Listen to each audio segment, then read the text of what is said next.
seluruh bumi namamu besar, keagunganmu mengatasi langit, dinyanyikan umatmu. Jika kulihat langitmu, bulan dan bintang kau tempatkan, siapakah manusia kau mengingatnya dan mengindahkannya. Ya Tuhan kami, betapa mulia di seluruh bumi namamu besar, keagunganmu mengatasi langit, dinyanyikan umatmu. Kau telah membuat dia hampir serupa dengan Allah. Kau memahkotai dia dengan kemuliaan juga hormat.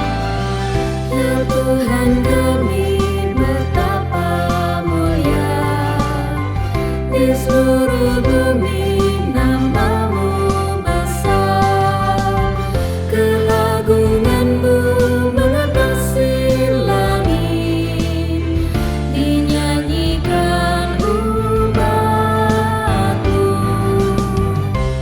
Kau membuatnya berkuasa di atas buatan tanganmu, segalanya kau letakkan, tetap berada di bawah kakinya.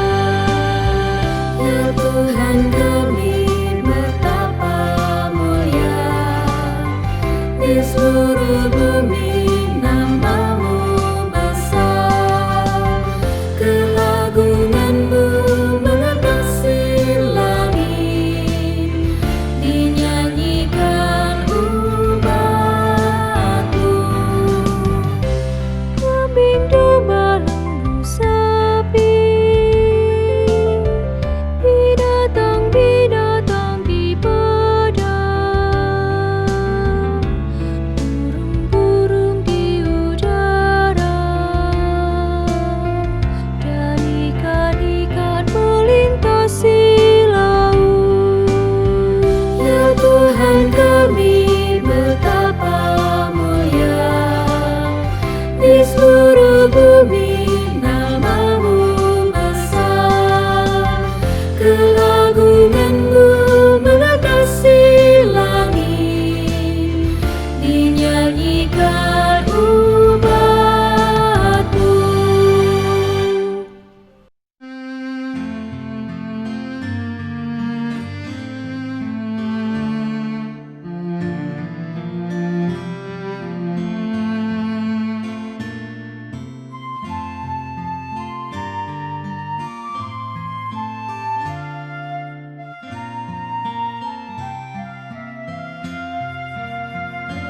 Ya Allah, berikanlah hukum-Mu kepada Sang Raja. Ya Allah, berikanlah keadilan-Mu kepada Putera Raja. Ya Allah, berikanlah hukum-Mu kepada Sang Raja. Ya Allah, berikanlah keadilan-Mu kepada Putera Raja. Kiranya ya adili umat-Mu dengan adil, dan orang tertindas dengan hukum. Kiranya gunung-gunung membawa sejahtera, bukit pun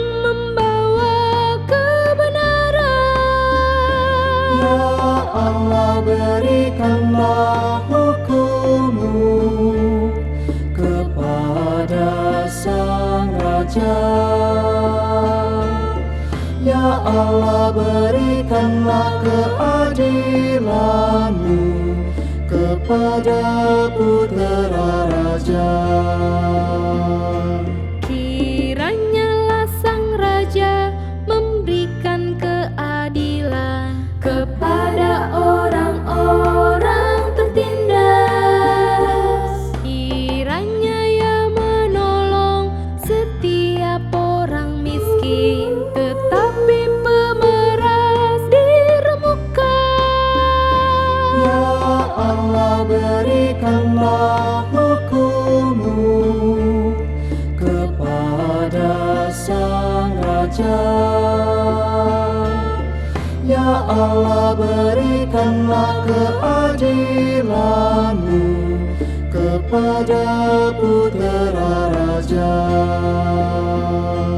Kiranyalah Sang Raja diberikan umur panjang selama ada bulan dan mentari. Kiranya Ia seperti hujan turun di padang, bak dirus hujan genangi bumi. Ya Allah, berikanlah hukum-Mu kepada Sang Raja. Ya Allah, berikanlah keadilan-Mu kepada Putera Raja. Kiranya keadilan berkembang di zamannya, dan damai sejahtera pun berlimpah.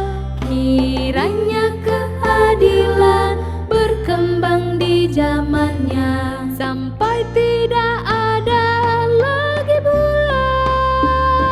Ya Allah, berikanlah hukum-Mu kepada Sang Raja.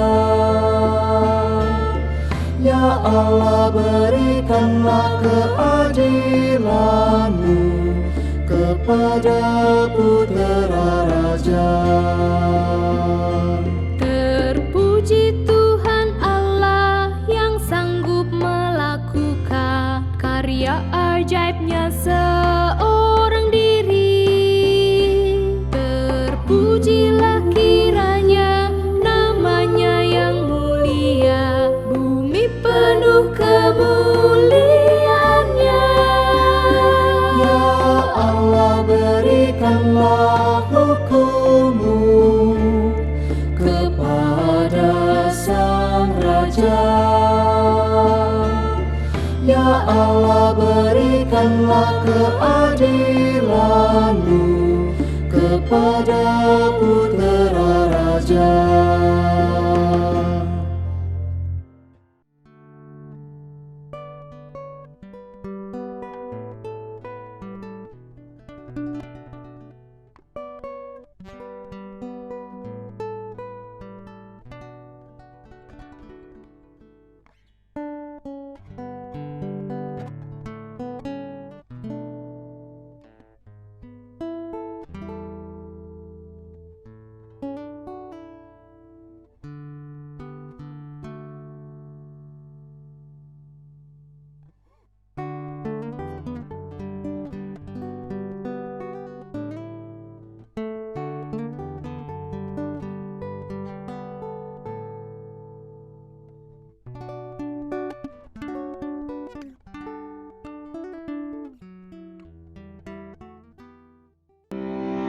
Selamat datang di Optometri Ukrida.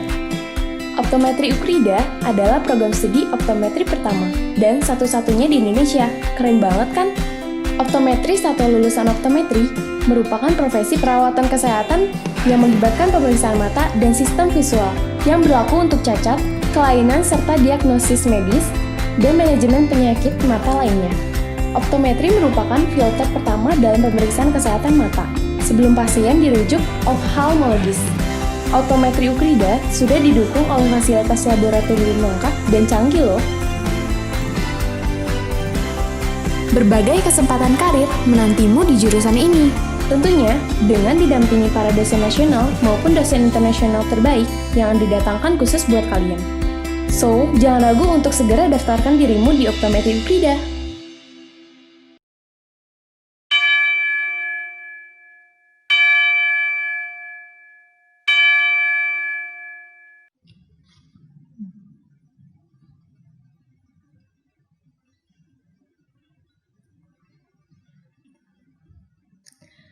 Saudara yang terkasih, baik yang berada di Indonesia maupun di luar Indonesia, di minggu Advent keempat ini, marilah kita bersama-sama menyalakan lilin Advent sambil berharap dan berseru. Sinarilah kami ya Allah, Sang Sumber Cinta, sebab terang-Mu menghalau kegelapan dunia, membalut setiap hati yang terluka, melipurkan lara batin yang mengekang kehidupan.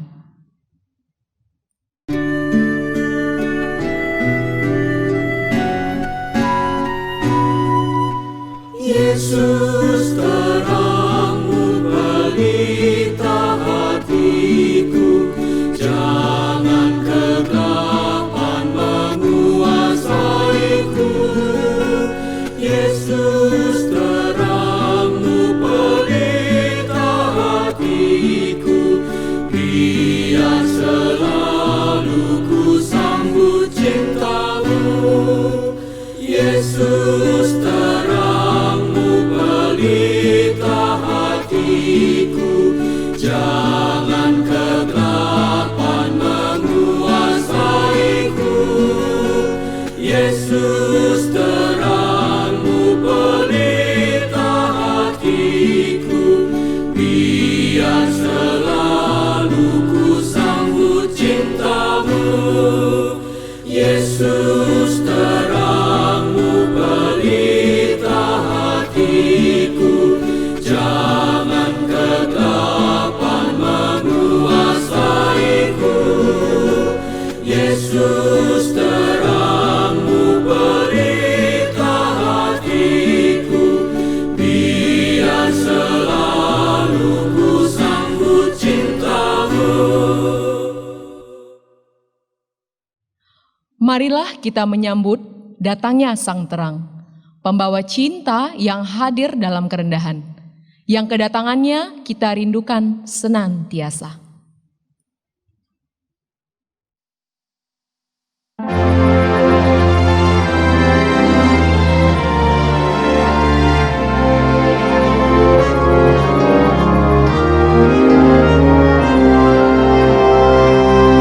Ya Yesus, Dikau rindukan, liburkan lara hati,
Pertolongan kita adalah dalam nama Tuhan yang menciptakan langit dan bumi.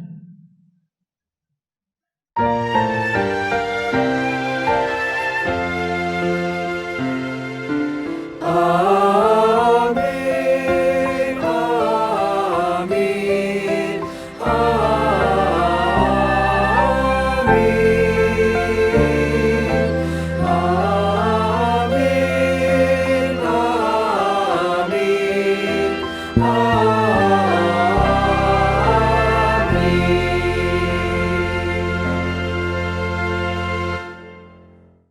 Tuhan beserta saudara. Dan beserta saudara juga.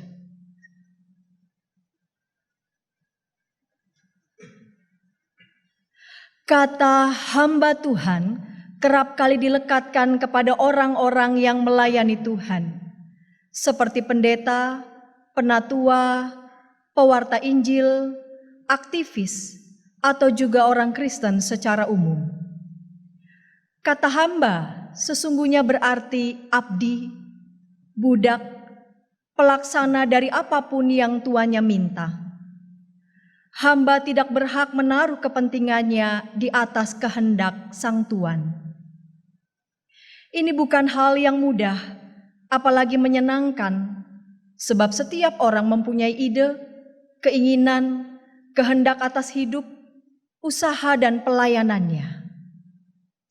Sebagai pengikut Kristus, tetap bersediakah kita untuk menaruh visi dan kehendak Kristus di atas dan di depan hidup kita, untuk kita junjung, ikuti, dan laksanakan? Mari kita merenungkannya di dalam doa.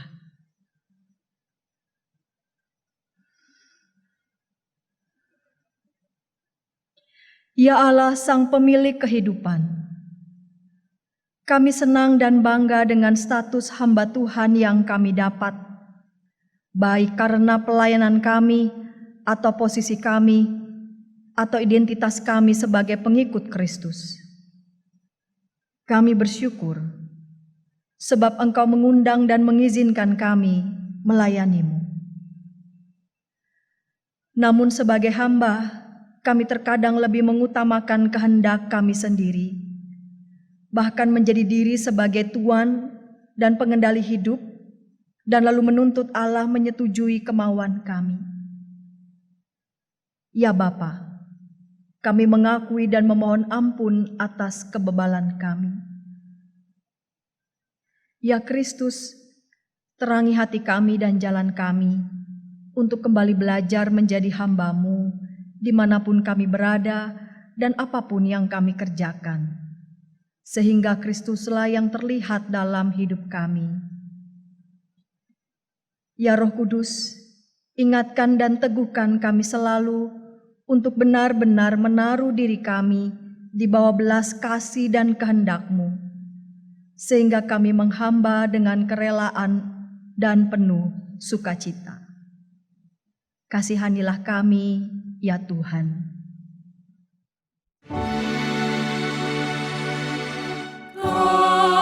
kasihani kami ya Tuhan.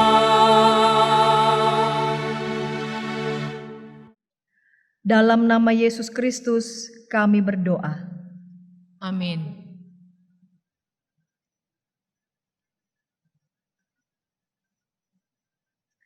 Bagi kita yang telah mengakui dan menyesali dosa kita, Kolose 1 ayat 13-14 menyatakan, Ia telah melepaskan kita dari kuasa kegelapan dan memindahkan kita ke dalam kerajaan anaknya yang kekasih. Di dalam Dia kita memiliki penebusan kita, yaitu pengampunan dosa. Di dalam Kristus engkau telah diampuni. Di dalam Kristus engkau pun telah diampuni. Damai Kristus bagimu. Damai Kristus bagimu juga.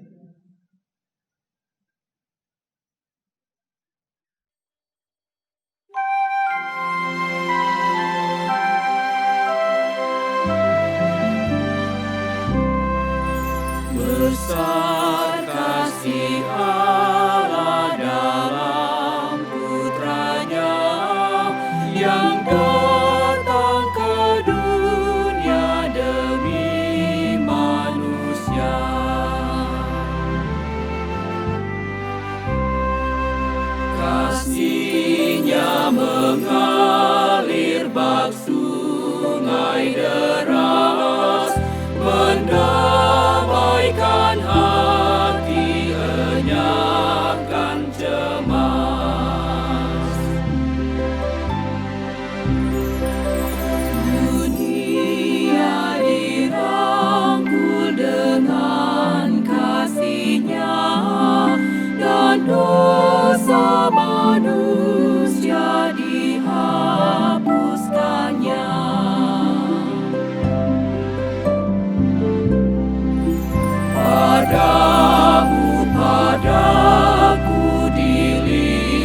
Mari jemaat, kita akan bersama-sama berdoa sebelum kita membaca dan merenungkan sabda Tuhan. Mari kita berdoa. Ya Tuhan, terima kasih untuk hari yang begitu indah hari ini. Biarlah ini menggugah hati kami untuk menikmati hari-hari indah ciptaan dan karya Tuhan dalam hidup kami. Supaya kami mengisi hari-hari indah karya dan anugerah Tuhan itu dengan semua yang baik dan bermanfaat. Karena itu ya Tuhan, kami ingin membaca dan merenungkan sabda firman-Mu, supaya kami makin hidup, bisa menikmati apa yang Tuhan sudah anugerahkan dalam hidup kami. Terima kasih untuk hari yang indah, terima kasih untuk keluarga, terima kasih untuk dunia yang Tuhan karuniakan pada kami. Bila kami hikmat untuk melakukan perbuatan, sikap, kata, dan perbuatan yang tepat dan bijaksana, supaya kami boleh menjadi garam dan terang dunia. Tolonglah kami Tuhan, supaya kami boleh membaca dan merenungkan firman-Mu. Dalam pertolongan Tuhan kami berserah.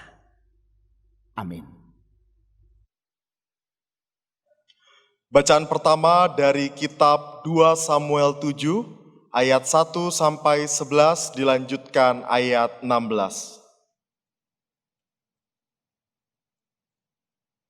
Ketika raja telah menetap di rumahnya dan Tuhan telah mengaruniakan keamanan kepadanya terhadap semua musuhnya di sekeliling, berkatalah raja kepada Nabi Natan, "Lihatlah, aku ini diam dalam rumah dari kayu aras, padahal tabut Allah diam di bawah tenda." Lalu berkatalah Natan kepada raja, "Baik, lakukanlah segala sesuatu yang dikandung hatimu, sebab Tuhan menyertai engkau." Tetapi pada malam itu juga datanglah firman Tuhan kepada Natan demikian, "Pergilah, katakanlah kepada hambaku Daud, beginilah firman Tuhan, masakan engkau yang mendirikan rumah bagiku untuk kudiami? Aku tidak pernah diam dalam rumah sejak aku menuntun orang Israel dari Mesir sampai hari ini, tetapi aku selalu mengembara dalam kemah sebagai kediaman. Selama aku mengembara bersama-sama seluruh orang Israel, pernahkah aku mengucapkan firman kepada salah seorang hakim orang Israel yang kuperintahkan menggembalakan umatku Israel demikian, mengapa kamu tidak mendirikan bagiku rumah dari kayu aras?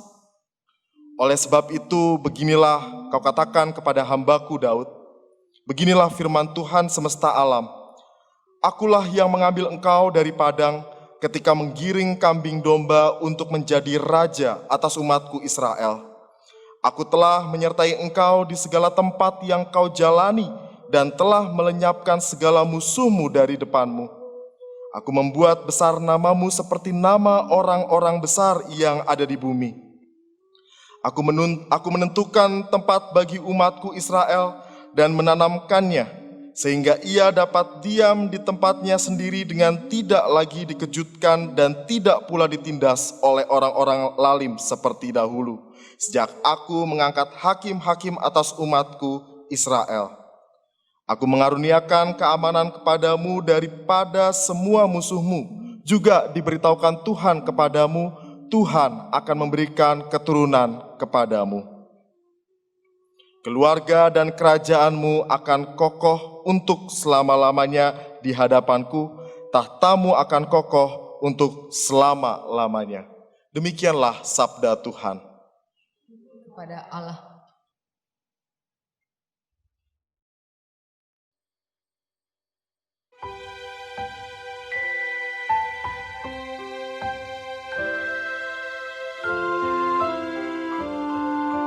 Lalu kata Maria, "Jiwaku memuliakan Tuhan, dan gembira karena Allah Juru Selamatku, sebab Dia telah memperhatikan kerendahan hamba-Nya." Jiwaku memuliakan Tuhan,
tunjukkan dengan perbuatan tangannya, mencerai-beraikan orang congkak, cerai-beraikan orang-orang yang congkak hatinya.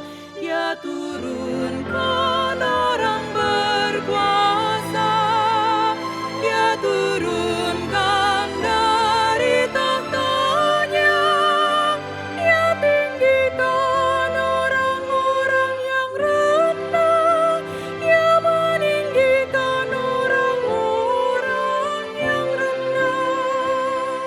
Jiwaku memuliakan Tuhan dan gembira karena Allah Juru Selamatku, sebab Dia telah memperhatikan kerendahan hamba-Nya. Dia limpahkan segala yang baik, Dia limpahkan kepada orang yang lapar, dan menyuruh orang yang kaya, menyuruh orang kaya pergi dengan tangan hampa. Dia tolong Israel hamba-Nya, sebab Dia ingat rahmat-Nya, seperti janji-Nya pada nenek moyang, pada Abraham dan keturunannya selamanya. Jiwaku memuliakan Tuhan dan gembira karena Allah Juru Selamatku, sebab Dia telah memperhatikan kerendahan hamba-Nya.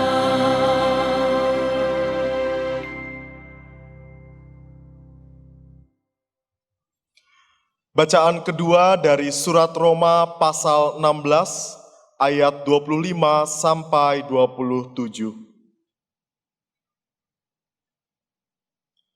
Bagi Dia yang berkuasa menguatkan kamu, menurut Injil yang kumasyurkan dan pemberitaan tentang Yesus Kristus, sesuai dengan pernyataan rahasia yang didiamkan berabad-abad lamanya, tetapi yang sekarang telah dinyatakan dan yang menurut perintah Allah yang abadi telah diberitakan oleh kitab-kitab para nabi kepada segala bangsa untuk membimbing mereka kepada ketaatan iman. Bagi Dia, satu-satunya Allah yang penuh hikmat, oleh Yesus Kristus, segala kemuliaan sampai selama-lamanya. Amin. Demikianlah sabda Tuhan. Syukur kepada Allah. Mari jemaat, kita akan membaca bacaan Injil yang diambil dari Lukas 1 ayat 26 sampai 38. Bacaan Injil akan kita baca dari Lukas 1 ayat 26 sampai 38. Dalam bulan yang ke-6 Allah menyuruh malaikat Gabriel pergi ke sebuah kota di Galilea bernama Nazaret, kepada seorang perawan yang bertunangan dengan seorang bernama Yusuf dari keluarga Daud. Nama perawan itu Maria.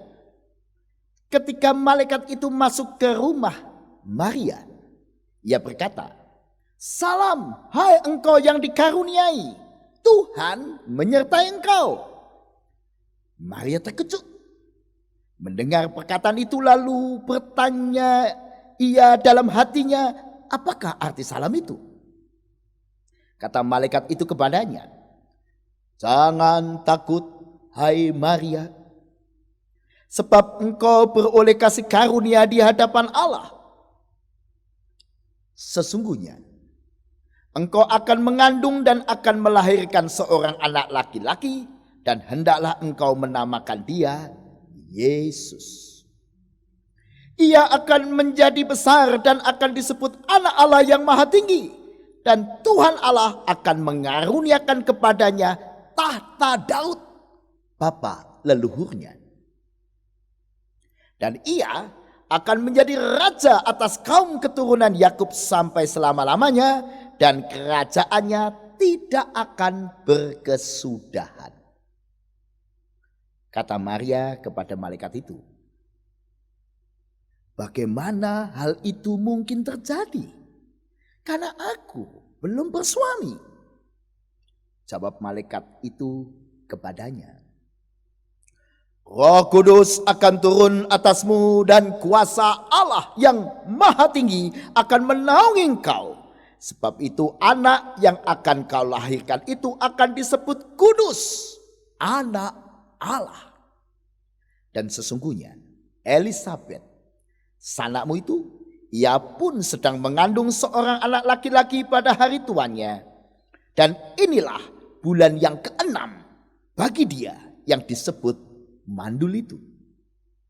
Sebab bagi Allah tidak ada yang mustahil. Kata Maria, sesungguhnya aku ini adalah hamba Tuhan. Jadilah padaku menurut perkataanmu itu. Lalu malaikat itu meninggalkan dia.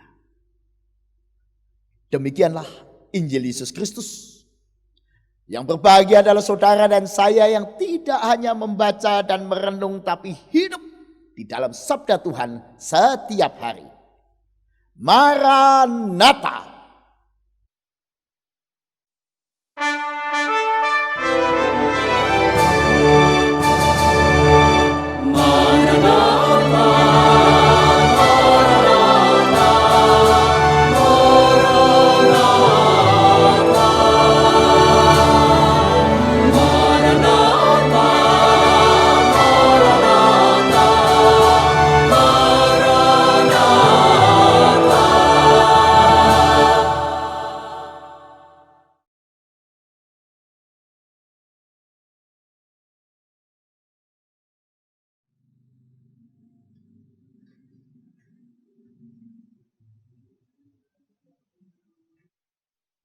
Shalom, saudara yang dikasih oleh Tuhan. Pernahkah Anda mengalami interupsi kehidupan? Suatu peristiwa yang mendadak mengubah hidup saudara, atau terpaksa harus Anda jalani, terpaksa harus Anda pikul, mau tidak mau, dan itu mengubah kehidupan Anda. Pernahkah Anda mengalami sebuah peristiwa mendadak tiba-tiba menggoncangkan kehidupan Anda? Dan tidak mungkin suatu kali akan mengubah banyak hal dalam hidup saudara. Ketika beban berat mendadak harus Anda pikul. Saudara, interupsi kehidupan saya kelompokkan ada dua. Satu yang sifatnya positif, yaitu sesuatu yang sebenarnya adalah anugerah. Yang sebenarnya adalah sesuatu yang baik yang Tuhan berikan. Namun itu beban yang berat. Misalnya tiba-tiba kita mendapat tugas untuk menjabat sebuah jabatan penting di perusahaan atau di pemerintahan atau di sebuah organisasi. Sebuah tugas yang berat yang mendadak harus kita pikul akan mengubah sejarah hidup kita.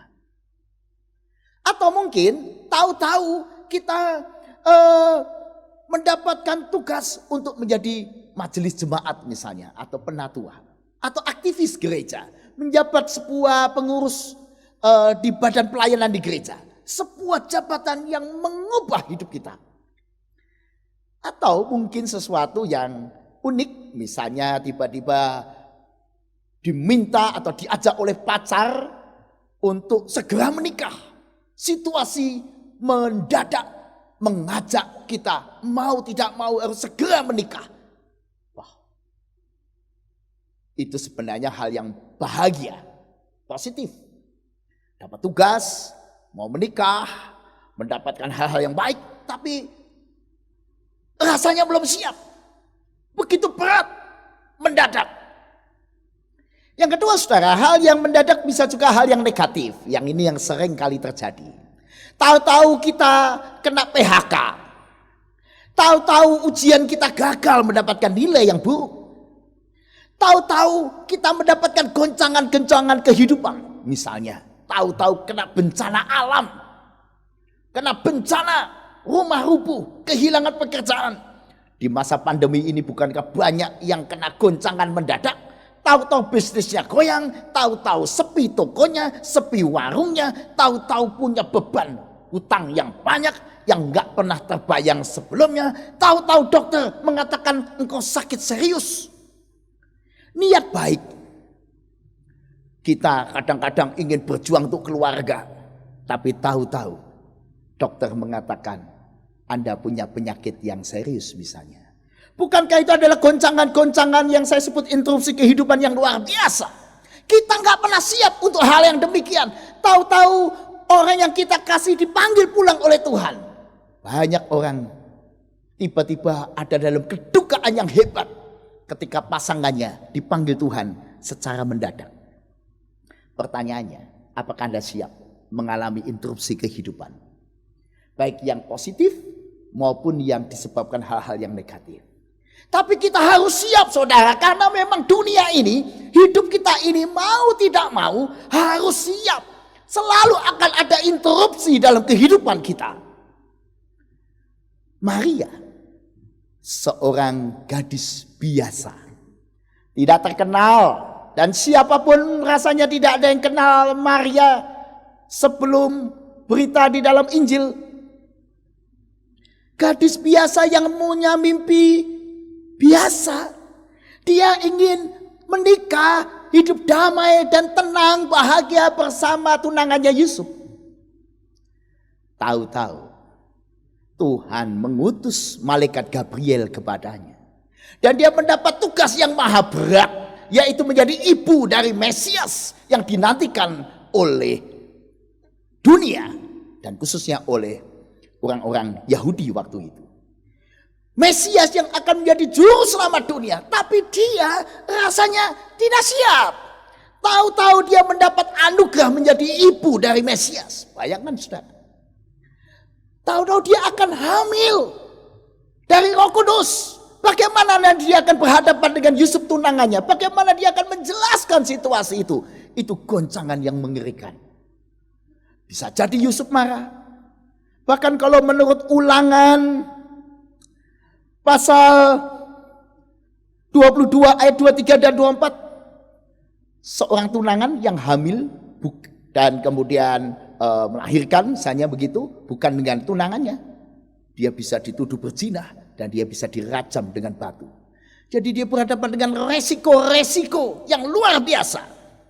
Bahkan sudah dikasih Tuhan, dia nanti harus mengalami banyak penderitaan ketika dia menjadi ibu dari Mesias. Tetapi gadis biasa ini luar biasa. Saudara, saya ingin pertama-tama menggarisi kata biasa di sini dalam arti mau menyatakan bahwa ternyata Tuhan memilih seseorang yang tampaknya biasa-biasa saja, yang tidak terkenal sebelumnya. Maksudnya demikian. Bahkan dari sebuah kota yang kecil, Nazaret, yang tidak populer di kalangan orang-orang Israel waktu itu. Kalau saudara bandingkan dengan Yohanes 1 ayat 46, keberadaan Nazaret dikecilkan. Mungkinkah sesuatu yang baik datang dari Nazaret? Yohanes 1 ayat 46. Jadi Nazaret dianggap kecil. Apa ada yang baik dari Nazaret? Diremehkan kota kecil itu. Tetapi disinilah kasih dan kuasa Allah itu dahsyat. Yang kecil, yang biasa, Tuhan bisa pakai menjadi luar biasa dan menjadi Allah Tuhan. Dan ketika saudara dan saya merasa diri Anda kecil, biasa-biasa, tidak terkenal, tidak populer, Tuhan tahu isi hatimu. Yang penting apakah engkau punya mental seperti Maria yang mengatakan, sesungguhnya aku ini hamba Tuhan. Saudara mendapat tugas yang berat itu, harus diinterupsi kehidupannya. Apa yang dikatakan Maria ini luar biasa saudara. Hamba Tuhan. Kata hamba Tuhan itu mau menunjukkan bahwa dia sadar bahwa dia hidupnya adalah milik Tuhan. Milik Tuhan sepenuhnya.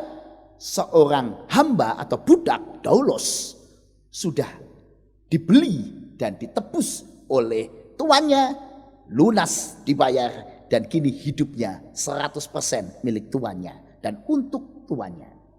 Dan Maria sadar hidupku sepenuhnya milik Tuhan. Tuhan boleh mengatur hidup saya. Tuhan boleh berbuat apapun yang Tuhan pandang baik dalam hidup saya. Tapi yang kedua yang menarik ada kata aku ini. Sesungguhnya aku ini hamba Tuhan. Kata aku ini menunjukkan kesadaran jati diri. Kesadaran jati diri ini dibangun dari kesadaran siapa Tuhan. Tuhan adalah yang maha tinggi, pemilik hidup saya. Dan siapakah saya? Saya cuma hamba. Kesadaran siapa Tuhan dan kesadaran siapa saya memunculkan jati diri. Ditambah kata sesungguhnya aku ini. Menunjukkan kesadaran yang mendalam bahwa siapakah aku ini? Who am I? Pertanyaan saya, apakah saudara sadar siapakah engkau? Who are you? Beranikah saudara saya masing-masing berkata, who am I? Saya adalah hamba Tuhan. Saya sadar hidup saya milik Tuhan. Saya sadar saya hidup untuk Tuhan. Tuhan boleh melakukan apa saja yang terbaik dalam dan bagi hidup saya. Kalau saudara dan saya punya jati diri yang jelas, kita akan siap menghadapi beban apapun juga, kesulitan apapun juga. Tahu-tahu hidup kita diinterupsi oleh kehidupan, baik positif maupun negatif, kita akan lebih siap. Yang kedua saudara, mari kita belajar dari pemikiran-pemikiran Maria. Ketika Maria sadar siapa Tuhan, dia sadar siapa dirinya. Maka dia sadar dirinya adalah hamba. Seorang hamba itu menerima kehendak Tuhan. Hari ini saudara saya apakah menerima kehendak Tuhan? Saya banyak sekali mendapatkan pertanyaan dari orang-orang yang berduka. Ketika orang berduka, dia akan bertanya, mengapa ini terjadi? Tidak bisa menerima kenapa Tuhan izinkan orang yang dikasih dipanggil Tuhan. Hidup saya sekarang harus mengalami goncangan. Beranikah Anda menerima kehendak Tuhan? Ketika tiba-tiba Anda diutus untuk melayani. Dulu gak pernah kepikiran jadi penatua, gak pernah kepikiran jadi ketua komisi atau pengurus badan pelayanan. Tahu-tahu diminta, gak pernah kepikiran. Beranikah Anda berkata, aku sadar siapa Tuhan adalah pemilik hidupku. Aku ini hambanya, maka aku menerima kehendak Tuhan. Yang kedua saudara, kesadaran akan komitmen seorang hamba. Saya seorang hamba, karena itu saya taat. Saya akan lakukan seberat apapun tugas itu. Nah, orang yang punya komitmen seorang hamba, dia dikasih tugas pelayanan, dia akan kerjakan walaupun berat, walaupun penuh tantangan dan kesulitan, dan tidak mengeluh. Orang yang punya komitmen seorang hamba, dia akan menjadi seorang suami yang tidak suka mengeluh, seorang istri yang tidak suka mengeluh, seorang pejabat negara yang tidak pernah mengeluh. Kenapa? Sadar, saya ini tugas dari Tuhan. Saya akan taati, akan saya lakukan. Yang ketiga saudara, kesadaran hamba Tuhan membuat kita punya mental yang kuat, punya nyali yang besar, punya keberanian menderita demi kehidupan lebih baik. Itulah Maria, gadis biasa, punya mental yang kuat, punya nyali yang besar, menerima tugas yang berat. Yang penting dunia selamat, dunia lebih baik. Apakah Anda punya tiga hal ini saudara? Tentu saja hidup tidak pernah mudah. Tentu saja goncangan selalu bisa terjadi dalam hidup saudara dan saya. Tahu-tahu Anda mendapat interupsi kehidupan seperti yang saya katakan tadi. Beranikah Anda percaya dan mempercayakan hidupmu pada Tuhan? Kalau kita mau menerima apa kehendak Tuhan, percayalah Tuhan tidak tinggal diam. Melainkan di ayat yang ke-35 sehingga 6:37 menggambarkan Tuhan itu benar-benar turut campur tangan. Dikatakan demikian, jawab malaikat itu kepadanya, Roh Kudus akan turun atasmu dan kuasa Allah yang maha tinggi akan menaungi engkau. Jadi Tuhan tidak tinggal diam. Ketika saudara dan saya ada di dalam sebuah pergumulan, di sebuah tikungan kehidupan, kuasa Allah dan kehadiran Allah Roh Kudus. Bukan cuma itu, Allah selalu punya support plan, punya rencana-rencana penguatan. Nah, misalnya dalam hidup Maria adalah ada Yusuf, seorang pria yang baik yang akan menjadi alat Tuhan mensupport pekerjaan dan rencana Allah melalui hidup Maria. Maria tidak akan menanggung beban berat itu sendirian. Ada Yusuf. Jadi Allah punya support plan. Bahkan Allah juga memakai Elizabeth dan nanti Yohanes Pembaptis yang dilahirkan oleh Elizabeth menjadi juga support plan. Menjadi alat support bagi Maria. Elizabeth sudah berumur dan dikatakan mandul, tapi ada peristiwa hebat di mana Tuhan membuat Elizabeth bisa punya anak, yaitu Yohanes Pembaptis.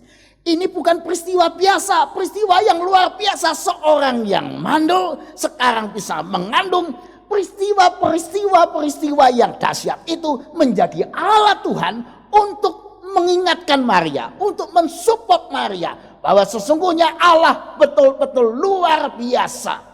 Yang mau saya katakan, saudara, apapun tugas yang Tuhan berikan pada saudara, apapun keadaan hidup saudara, Allah sedang mengorkestrasi peristiwa-peristiwa, kejadian-kejadian di sekeliling Anda menjadi alat Allah mensupport Anda. Tanpa Anda duga, ketika Anda sedang dalam kedukaan yang hebat, Tuhan menggerakkan orang untuk mensupport Anda. Allah menggerakkan organisasi ini, itu, kelompok ini, itu untuk mendukung Anda yang sedang berduka. Tanpa Anda sadari ketika Anda sedang menanggung penyakit, maaf, mungkin ada yang terpapar COVID-19. Allah tidak tinggal diam. Allah bisa pakai dokter ini, dokter itu, nasihat A, nasihat B, obat A, obat B, dan dukungan-dukungan yang lain. Allah mengorkestrasinya bagi kesehatan Anda. Tanpa Anda sadari ketika bisnis Anda goncang, Allah sedang menggunakan pemerintah Anda, menggunakan kelompok ini, bank ini, teman ini, penasihat itu, termasuk keluarga, tim, karyawan, staf, semuanya sedang dipakai Allah menyelamatkan bisnis Anda. Yang mau saya katakan, Allah tidak pernah tinggal diam. Allah selalu mengorkestrasi atau menggerakkan semua hal sekeliling kita, baik orang-orang, peristiwa, lembaga-lembaga, semuanya untuk menjadi bagaikan satu simfoni yang dahsyat untuk mendukung Anda yang sedang dalam kesukaran. Jadi yang paling penting sekarang adalah, apakah kita sadar siapa saya di hadapan Tuhan? Dan itu harus dimulai dengan sadar siapa Tuhan bagi saya. Tuhan adalah pemilik hidup saya. Ketika Anda sadar demikian, pertanyaannya, sudahkah hidup seperti kehendak pemilik hidup kita? Apakah kita sudah melakukan apa yang Dia mau? Apakah kita sudah mengerjakan yang Dia kehendaki? Apakah kita sudah taat pada firman-Nya? Dan maukah saudara diutus? Semua yang menjadi hamba Tuhan diutus menanggung panggilan, menjadi garam dan terang dunia, menjadi alat-alat Tuhan di tengah dunia, menyebarkan kasih di tengah masyarakat, membangun kehidupan yang lebih baik. Maukah engkau diutus? Dan semua yang terjadi dalam hidup kita, interupsi kehidupan yang mungkin bisa terjadi sering dan banyak bagaikan gelombang yang tidak pernah berakhir, sadarkah itu justru menempa kita, membuat kita makin sadar siapa saya di hadapan Tuhan. Dan beranikah akhirnya engkau punya sikap iman seperti Maria, sesungguhnya aku ini adalah hamba Tuhan. Kesadaran demikian akan menjadi iman saudara, akan membangun mental saudara dalam menghadapi segala hal, akan menguatkan dedikasi pelayanan saudara, akan menguatkan dedikasi pekerjaan yang Anda sedang tanggung, akan menguatkan dedikasi panggilan-panggilan Tuhan yang sedang Anda pikul, akan menguatkan dedikasi Anda sebagai seorang ayah, sebagai seorang ibu, sebagai suami, sebagai istri, dan itu akan menjadi persembahan yang hidup, yang kudus dan berkenan kepada Allah. Pertanyaannya, maukah Anda menyadari betul aku ini hamba Tuhan, sehingga kita mempersembahkan hidup kita, mempersembahkan sejarah hidup kita bagi kemuliaan nama Tuhan. Jadilah seorang suami yang mempersembahkan persembahan yang hidup dan yang sejati bagi kemuliaan Tuhan, melalui menjadi suami yang berani menjadi hamba Tuhan bagi keluarganya, bagi istrinya, bagi anak-anaknya. Dia teladan dalam segala hal. Beranikah Anda dan saya menjadi istri yang hamba Tuhan, sehingga engkau berani memikul beban kehidupan keluarga? Saya selalu kagum di tengah pandemi ini, Ketika ekonomi keluarga banyak yang goncang, justru ibu-ibu, istri-istri menjadi alat Tuhan menguatkan ekonomi keluarga. Melalui kesederhanaannya dia memasak, dia menerima pesanan masakan dari tetangga, teman, kiri kanan untuk tetap membuat dapur keluarganya bisa terus mengebul, bisa terus dapur itu memasak buat anak-anaknya dan keluarganya. Ibu-ibu dalam kesederhanaannya, dalam tanda petik orang-orang biasa dipakai Tuhan menjadi hamba Tuhan di tengah pandemi ini. Oh, banyak dokter-dokter yang tampaknya biasa, tidak terkenal mungkin karena dia tinggal di daerah-daerah yang sederhana, kota-kota kecil. Tetapi justru ini menjadi ujung tombak untuk masyarakat di situ menghadapi pandemi COVID-19. Ada banyak orang biasa, ada banyak orang tinggal di kota biasa, ada banyak orang tidak terkenal dipakai Tuhan dan sedang dipanggil Tuhan untuk mengerjakan hal-hal yang luar biasa. Dan itu adalah engkau dan saya. Setiap saudara dimanapun saudara berada dipanggil menjadi hamba Tuhan. Setiap saudara dimanapun saudara berada dipanggil untuk mari menjadi alat-alat Tuhan di tengah dunia ini. Jangan takut memikul salib, memikul beban panggilan, memikul sesuatu tugas untuk membuat kehidupan yang lebih baik. Mari melalui perkataan kita yang membangun, membuat keluarga yang lebih baik. Melalui sikap kita yang penuh kasih, berbagi kasih, melayani sesama, membangun lingkungan yang penuh dengan kasih, menularkan kasih, membuat kehidupan lebih baik. Supaya di masa Natal ini, nama Tuhan dipermuliakan dan diterima Tuhan. Dan yang jelas Tuhan tidak pernah meninggalkan saudara. Tuhan memberkati saudara. Amin.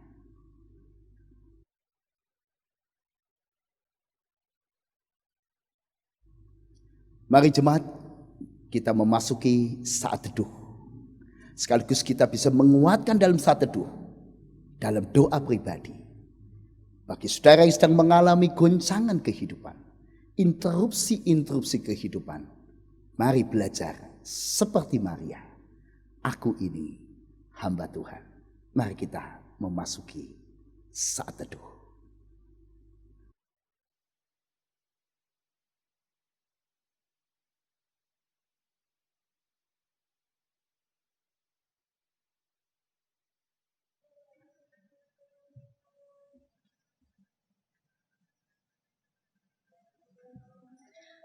Marilah kita bersama dengan umat Allah di masa lalu, masa kini, dan masa depan mengingat janji baptisan kita dengan mengikrarkan pengakuan iman rasuli. Aku percaya kepada Allah, Bapa yang Maha Kuasa, Khalik langit dan bumi, dan kepada Yesus Kristus, anaknya yang tunggal Tuhan kita, yang dikandung dari Roh Kudus, lahir dari anak darah Maria, yang menderita sengsara, di bawah pemerintahan Pontius Pilatus, disalibkan, mati dan dikuburkan, turun ke dalam kerajaan maut. Pada hari yang ketiga, bangkit pula dari antara orang mati, naik ke surga, duduk di sebelah kanan Allah, Bapa yang Maha Kuasa, dan dari sana ia akan datang untuk menghakimi orang yang hidup dan yang mati. Aku percaya kepada Roh Kudus, gereja yang kudus dan am, persekutuan orang kudus, pengampunan dosa, kebangkitan orang mati, dan hidup yang kekal. Amin.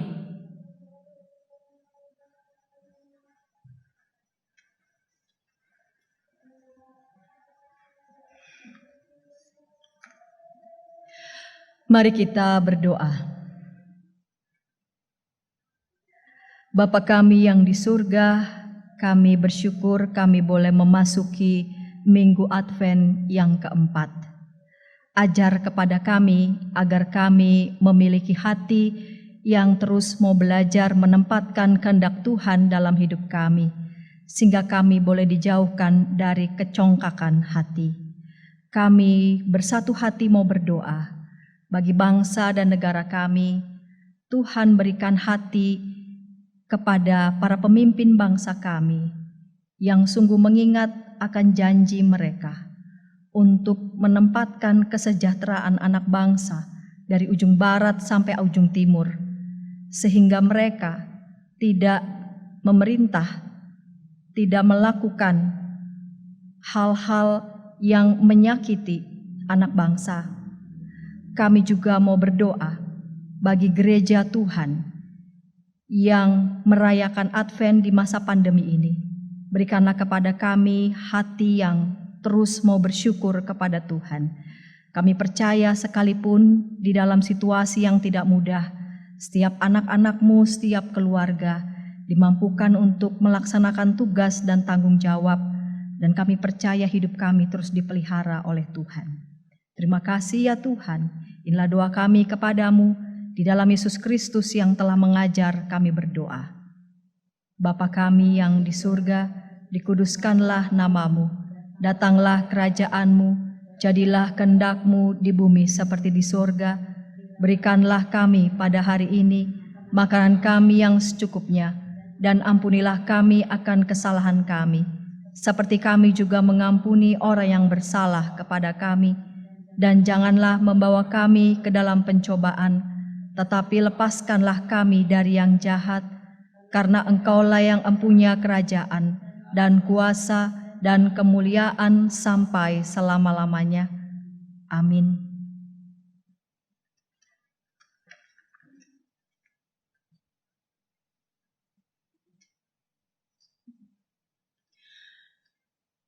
Teladan Maria untuk menyerahkan hidupnya menjadi karya keselamatan Allah bagi dunia, mengugah kita untuk memberikan hidup, hati, dan harta kita untuk Tuhan. Pakai menjadi berkat dan sumber kehidupan bagi sesama. Kita memberikan persembahan kita dengan melandaskan pada kebenaran firman Tuhan dalam Mazmur 107 ayat 21 sampai 22. Biarlah mereka bersyukur kepada Tuhan karena kasih setia-Nya, karena perbuatan-perbuatannya yang ajaib terhadap anak-anak manusia. Biarlah mereka mempersembahkan korban syukur dan menceritakan pekerjaan-pekerjaannya dengan sorak-sorai. Saudara dapat mengirimkan atau mentransfer persembahan saudara ke gereja saudara masing-masing. Persembahan juga dapat dikumpulkan dalam amplop kemudian dibawa ke gereja pada saat kita kembali beribadah di gedung gereja.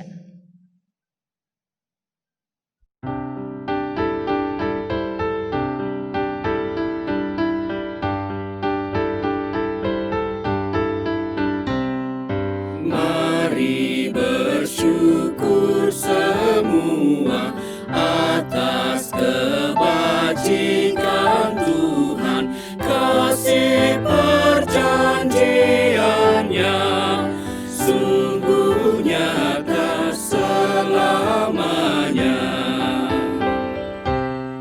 Langit bumi ciptaannya mencerminkan kuasanya, kasih perjanjiannya sungguh nyata selamanya.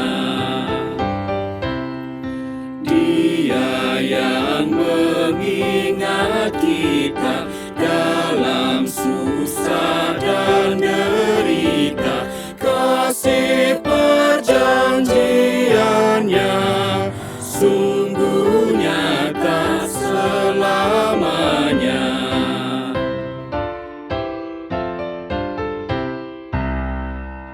Mari berdoa.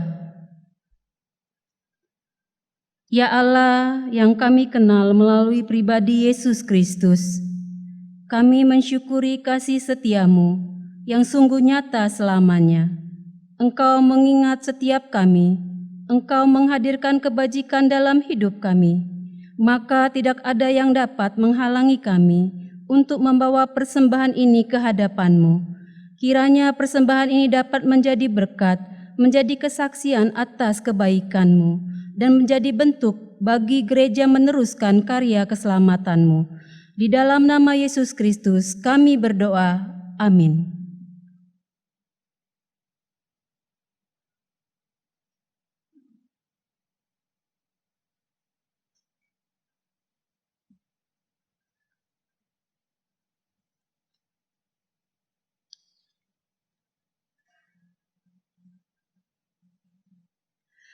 Marilah kita menjadi hamba Tuhan yang menyatakan kasih-Nya, mewujudkan kehendak-Nya dan menghadirkan kerajaan-Nya dimanapun Tuhan mengutus kita. Kiranya kerinduan kita menyongsong kedatangan Kristus juga menjadi kegairahan untuk menyediakan hati kita menjadi palungan Kristus Sang Mulia yang telah merendahkan dirinya menjadi bayi kudus yang bersahaja.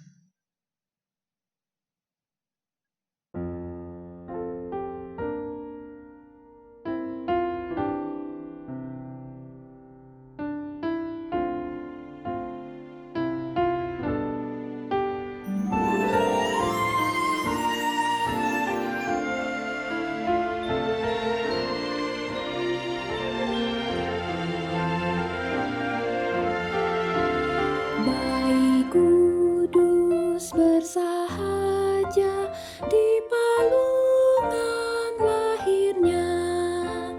Tak banyaklah yang mengira Dia Tuhan semesta. Para malak menyanyikan kabar baik dari sorga. Bayi Kristus yang lahir, Tuhan atas semesta.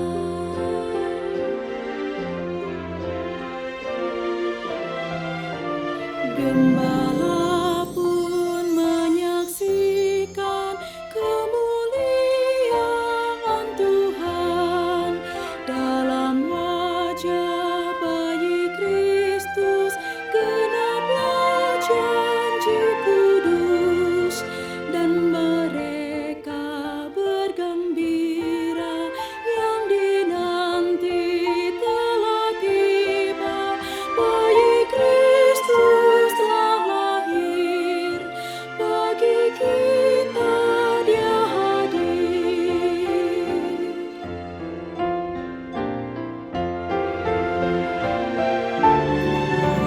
Dalam rupa sederhana, kemuliaan-Nya nyata. Dalam hidup bersahaja, kasih Allah menjelma.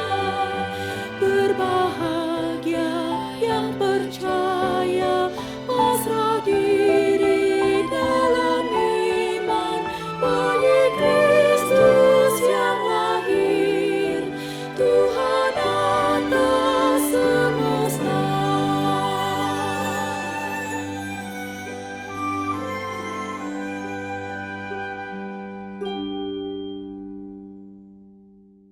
Arahkanlah hatimu kepada Tuhan.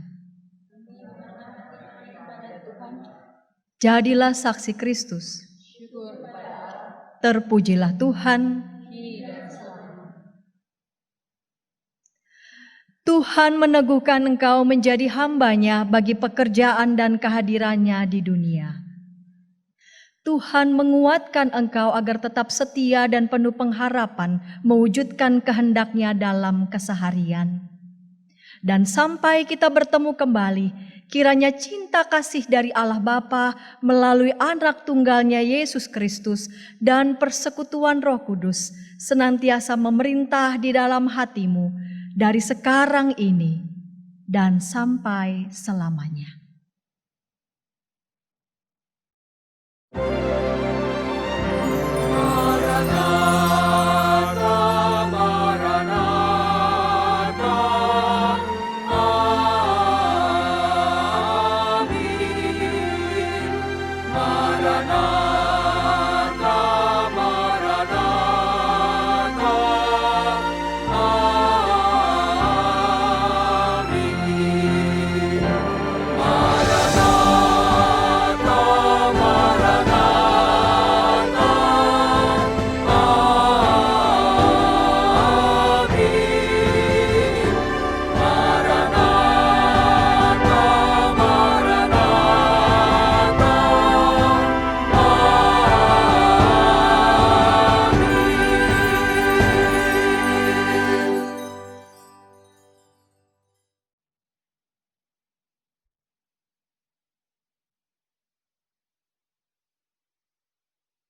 Sahabat, mari dukung pelayanan dan pekabaran Injil melalui YKB dengan membagikan link acara ini kepada sebanyak mungkin orang.